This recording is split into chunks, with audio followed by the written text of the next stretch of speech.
ka, puso ko'y kumakaba. Ngiti mo'y parang araw na nagbibigay ng saya.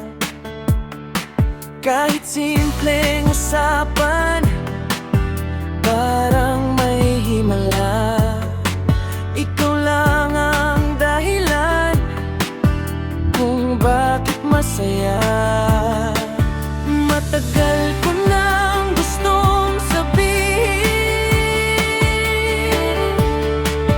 damdaming hindi ko kayang pigilin. Type kita, pilit ka ba? Siguro na may alam mo na kung sino nakasagupa nyo. Hindi isang kagaya ninyo ang sisira sa pangalan ko. Malaki ang pagbabayaran mo sa ginawa mong pagsira sa aking anak. Huwag mong siguruhin, Castillo. Hindi lahat ng panahon kaya mong paikutin ng batas. Kapag sa amin tumapat ang liwanag, huhubarin ko yun ng popling suot mo. Tandaan mo yan. Subukan mo. Masyado ka madada. Kaya bagay lang sa inyong munti. Dahil pagdating nyo doon, para kayo mga babaeng dumalaga, mabubulok ang nyo. Masyado mataas ang lipad mo, Agila.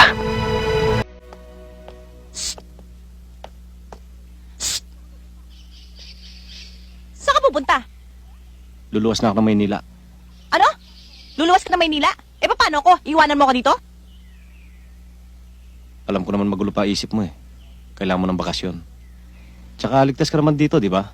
Hindi magulo ang isip ko at alam ko ligtas ako dito. Pero ba't mo ko iiwanan? Ha? Hindi ba usapan natin walang iwanan? Wala naman akong gagawin dito eh. Walang nagmamahal sa akin. Sus! Ikaw pa. Eh, alam mo naman, love kita.